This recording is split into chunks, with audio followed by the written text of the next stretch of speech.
Hi team, I hope you're having a good Wednesday so far. I wanted to make a little video to just talk to you guys about what you're going to be doing today. So today you're going to be watching a film for the majority of class, and then with that film, actually you're going to do one thing before you guys watch the film. You're going to have this paper that you guys received on Monday, and you're just going to fill it out individually. You're going to take about 10 to 15 minutes to do that. If you turn it over to the back side, it asks you to talk to someone. I don't want you to do that section. So you're only going to do the part on the front where you're evaluating whether or not you agree or disagree with those statements. And then you're going to choose two of those statements that you feel really strongly about, either that you strongly agree with or strongly disagree with. And then you're going to write that number of the statement in this little line, and then you're going to explain yourself. So why do you strongly agree or why do you strongly disagree? And back up your opinion with evidence too.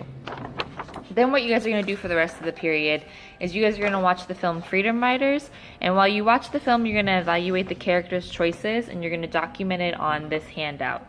So I made a handout with all of the main characters that I want you to follow. There's 5 altogether, and I put a little picture of each one so that you know who is who when the film first starts.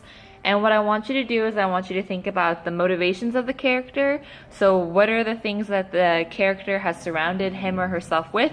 Or what are the things that maybe he or she doesn't really have a choice, but it serves as a motivating factor for him or her. So you're going to put that here. And then while you're watching the film, you're going to talk about or you're going to document the choices that the characters make.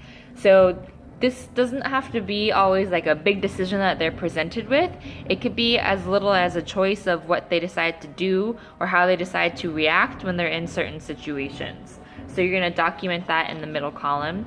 And then lastly, what you're going to do is you're going to talk about the influences of the choices.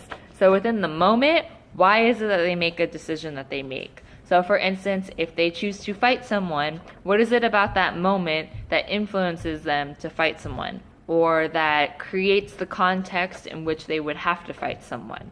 So you're going to write that in the very right hand column.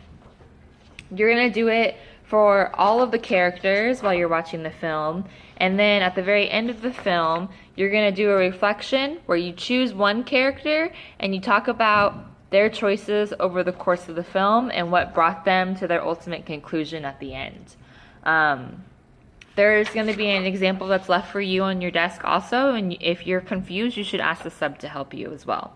So be filling in the chart while you're watching the film, and then Friday at the beginning of class, we're going to do this last part, and then we're going to begin reading the book. So be good, pay attention, be considerate of the choices that the different characters make, and also the choices and context in which they live in, or the context that they live in that creates these choices for them. I'll see you on Friday.